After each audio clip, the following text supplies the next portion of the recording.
Hi, I'm Robbin Miller. I'm host of Miller Chat. Today we're going to do a Zoom show. My guest today is Deb Falzoi. She is the founder of Dignity Today. Welcome to my show. Thanks so much, Robin. Thanks for having me. Yeah, well, you came on about, oh my goodness, about 10 years ago Yeah, it's been a while. to talk about workplace bullying, and here we are still talking about it. Still at it, still working at chipping away at this. Yeah, Change takes time. absolutely. Yeah. So talk a little bit about your organization, Dignity Together. Yeah, so I started Dignity Together actually as a result of the legislative work that I was doing. I was bullied at work in higher ed back in 2007 and didn't even actually know what to call it at the time, realized there were no protections for people. And as I was working on building awareness for the legislation, I realized that people were wanting just kind of basic tools to navigate what they're going through and to heal from it. I think a lot of people believe that once they are out of a toxic work environment that sort of kind of a light switch will just switch and they'll feel better. And while that might be true to some extent, there is a lot of healing associated with this. There are a lot of losses. So it's basically online courses and coaching for people who are trying to navigate what they're going through, but also trying to heal from it and tapping into um, that connectedness that can help us get through trauma and heal from it. But yeah, I developed one of the courses for you, so hopefully it's Yeah, been you very did. helpful. Yeah, you did. Thank you. And I know somebody called me about it. They said it was very interesting. I told them to contact you and take it from there. So let's talk about what is actually workplace bullying. So there are actually a lot of definitions out there. We define it as psychological abuse, and I see it as following into or being into like different buckets. So a lot of the behavior actually falls under kind of false accusations, controlling of a false narrative. And then Mhm. the second area is exclusion. And then the third area is kind of a sabotage of someone's career. So giving them kind of demoting them in a way or removing responsibilities that they may have taken the job for. It could be anything. There's kind of an endless list of tactics, but essentially it's any sort of psychological abuse that has the effect of harming an individual psychologically. So, it could be anything from verbal abuse to outright sabotage. It could be covert, overt, and then there are some like very typical tactics, like I mentioned, false accusations, withholding information to be able to for someone to be able to do their job. Um, Negative performance reviews are kind of a big tactic. Anything that's going to control the narrative Mhm. um, where the person who's targeted is typically a high performer, typically somebody with high ethics, and that poses a threat to the person who's doing the abuse. There's generally, they're coming at it, the abuser is typically coming at it from a power centered approach where they're all about power and control, and they see the person who's more conscious centered as a threat to their image. And um, once they perceive it that way, it just becomes this it typically becomes this campaign to push the person out of the organization, and doing that by way of going after the strengths of the worker, and trying to do what they can to push them out. And then there's another typical level where people, assume that HR is on their side because of trainings that they've had for anti-discrimination, but then once they report what's happening, they typically realize that, okay, HR works for management. They're not here in a toxic work environment. And so that abuse can escalate. It can go from just one person being abusive to maybe more of the department when the abuser is controlling the narrative behind the scenes, to HR ignoring the situation or joining in to push the person out because that person poses a threat of liability. And it can really be this one person going up against Goliath, going up against a whole army of the employer. So it creates a lot of losses for people. It's very traumatic. Well, what you said, I've gone through that 13 years ago. I didn't know what to call it. I didn't know what was happening. You do feel very helpless, and you feel depressed. You're like, what is going on here? And, interesting, in sociology yesterday, we were talking about sense of self. And one of the theories by George Mead is about how children develop sense of self. First, they get to know themselves, and then they get to know the rules of how to play. The play stage and the game, they know the rules of the game. And I told the class, bullies, this is where it starts, where they never learn the rules of the game. They think they're above the rules.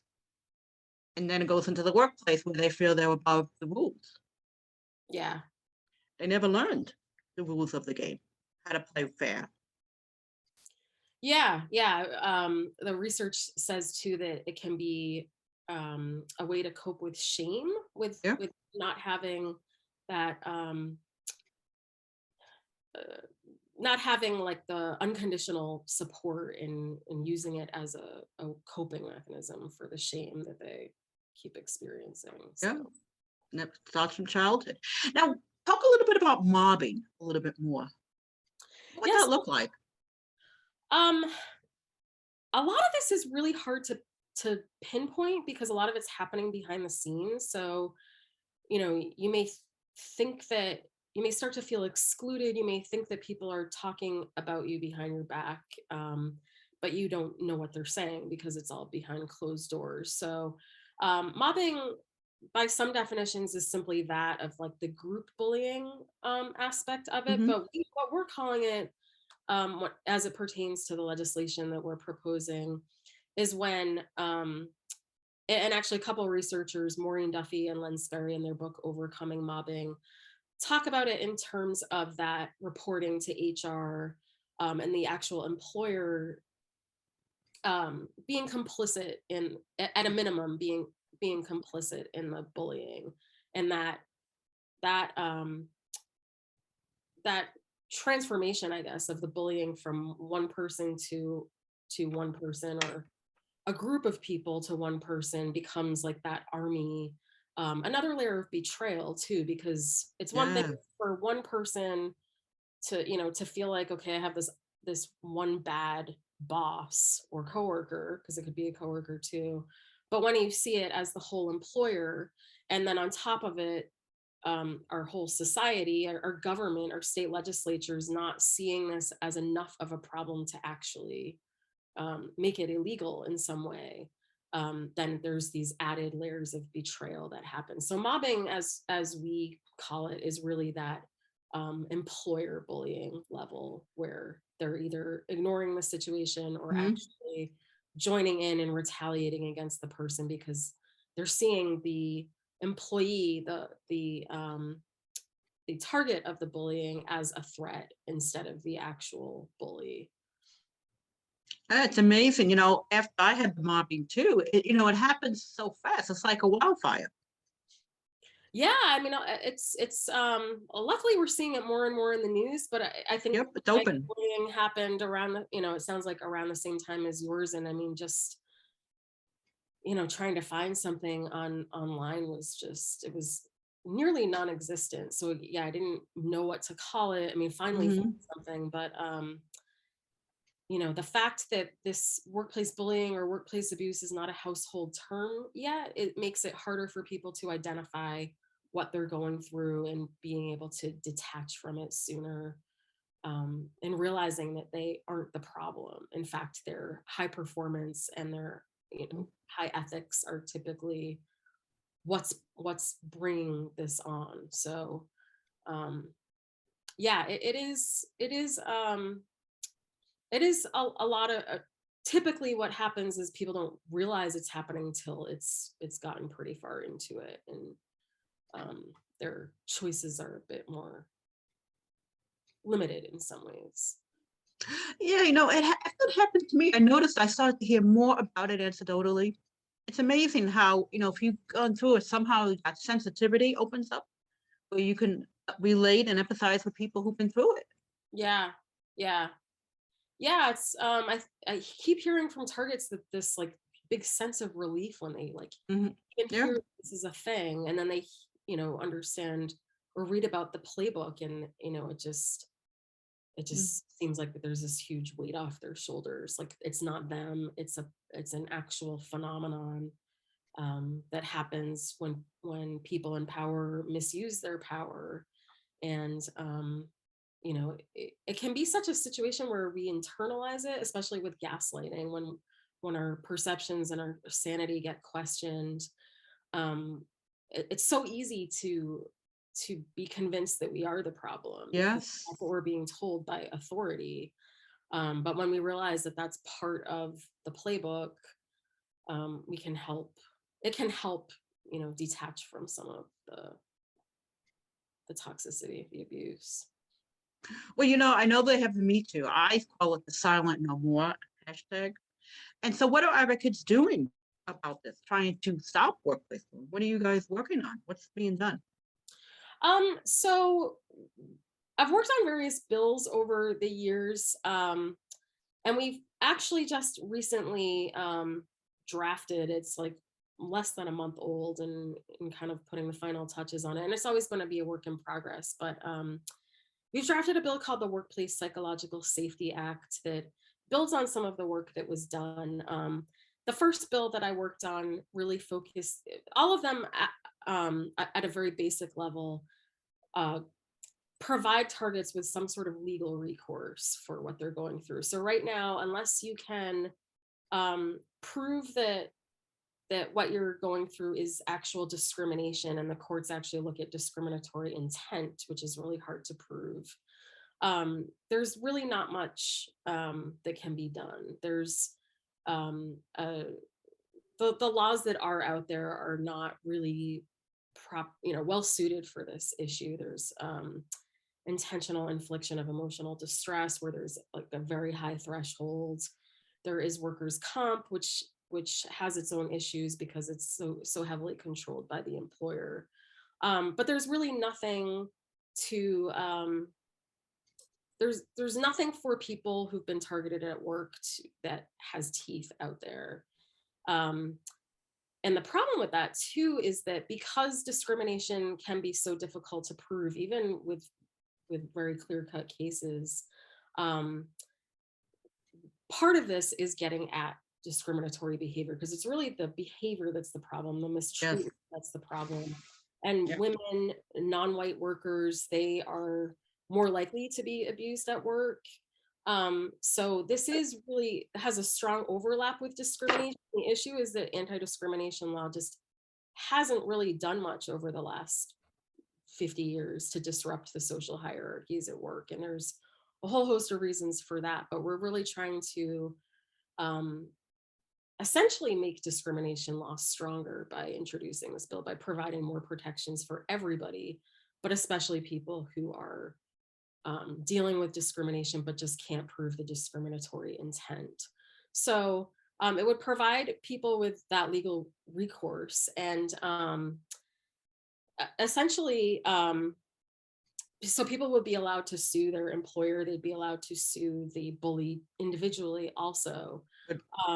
And also what it would do is kind of control the speed of the investigation. So a lot of times an employer will say, we are doing an investigation, and then you hear nothing. Or their investigation would be talking to you as the employee and then talking to the bully, and that's it. So there's no actual proper neutral investigation, and they drag it out as long as they can. Of Meanwhile, course. you're still in the line of fire, getting sicker because of the stress. So we've put in controls for, how much time the employer has to actually start the investigation and then complete the investigation, so that it's moving along and they can't use their own policing of the system to avoid dealing with this issue. So that's the biggest thing. And then um, we're actually going after specific behaviors that imply intent, because there's such a debate in this workplace bullying space of, should you go after intent? Should you not go after intent? The two previous bills that I worked on were on opposite sides of the fence on that. But in talking to different experts and drafting this new legislation, we were told by an employment lawyer, the intent is kind of built into the behavior. So if somebody's falsely accusing you of something or withholding information, excuse me, the intent isn't really, it's kind of implied in the behavior. So if they're called out and they really truly were not trying to do, excuse me, if they're trying to do the right thing,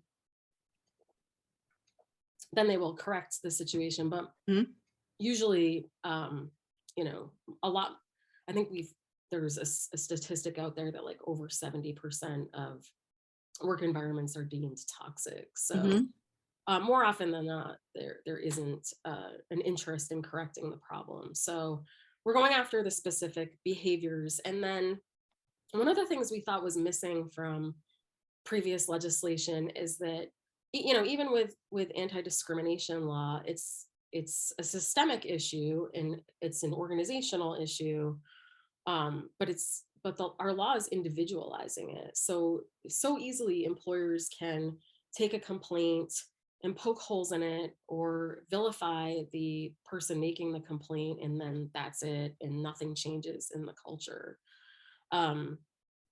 But so we're asking for employers to be mandated to report in all sorts of data, things like the number of complaints coming in for bullying and for discrimination, because there's such a huge overlap, attrition rates, all sorts of like stress leave rates, all sorts of data, but also getting in information on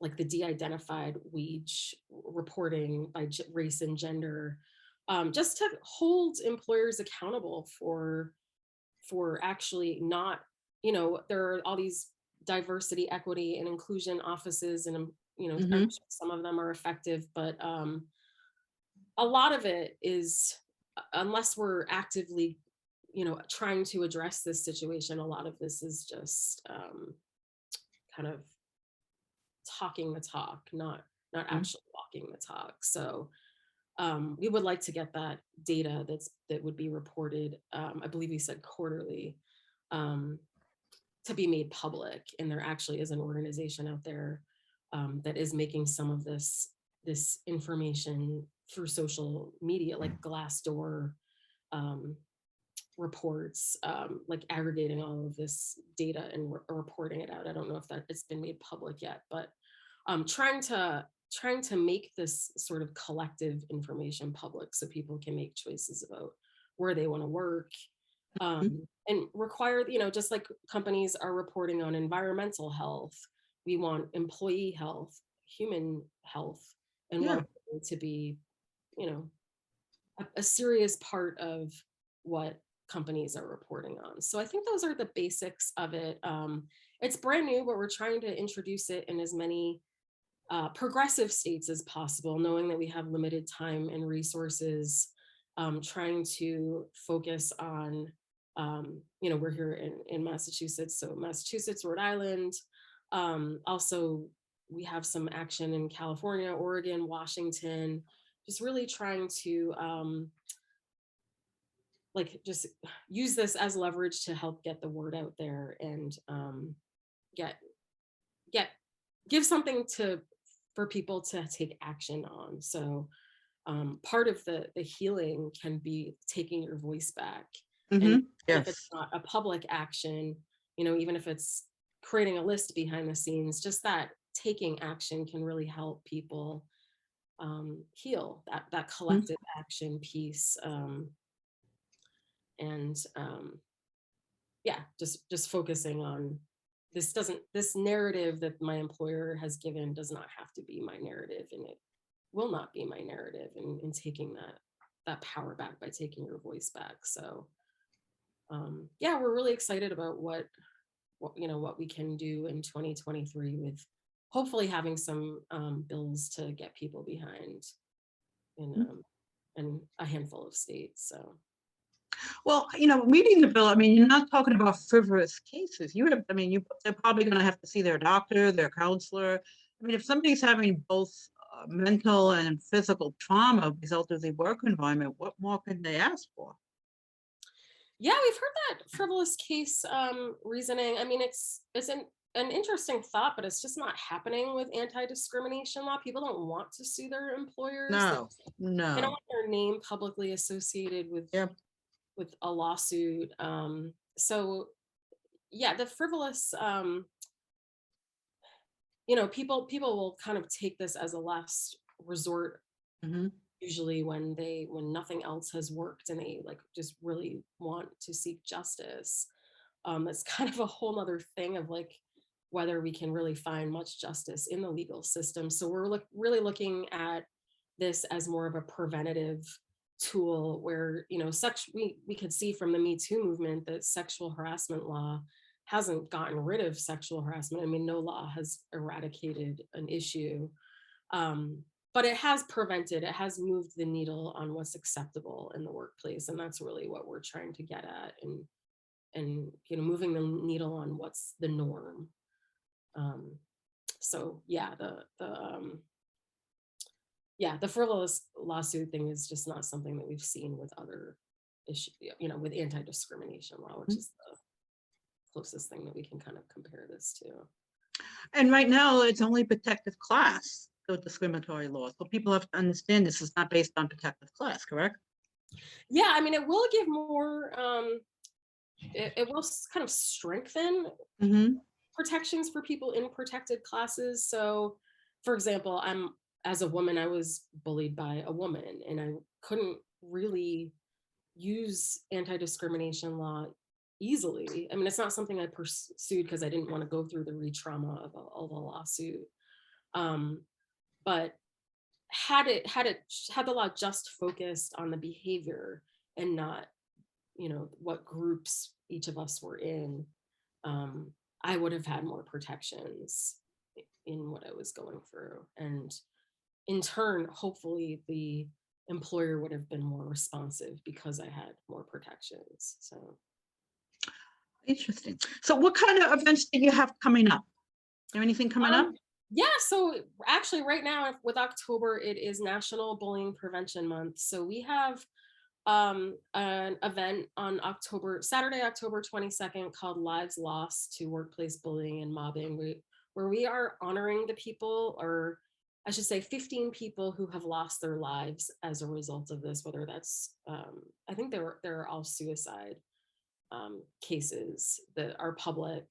But we're really bringing attention to the fact that this can easily spiral when we feel isolated, when we feel like there's no hope, we feel helpless with nowhere to turn. Suicidal ideation is actually really common with this issue, and so I want to bring attention to the fact that this is highly associated with suicidal ideation and suicide, and honor the people who have lost their lives. There is actually a pending lawsuit with a case in Ohio. This article was in the Washington Post about Evan Zeifried, who was a Kroger employee who died by suicide after just 6 months of like torment. Essentially, a boss wanted to like bring her own friends in and replace him. And Evan was a high performer for months. So these stories sort of follow this, some of the templates, the playbook we've been talking about of these high performers who are just tortured, and then they don't see a way out, and they finally take their lives as a result. So we're trying to honor well, we will be honoring them, and then also bringing attention to this issue and trying to build awareness about the issue, but also the piece of legislation that will hopefully be active in 2023. And then the people have to understand this is not a partisan issue. It's not whether you're this or that. It shouldn't be. I mean, I think workers' rights in general are more progressive issues, but there's, if we care about people, it should be a bipartisan issue. There are many countries that have made this behavior illegal, and it's not only is it an issue around human well-being, but businesses lose a lot of money when they tolerate this behavior through, like I mentioned before, attrition rates. There's absenteeism. There's people coming to work just checked out of their jobs, what we call presenteeism.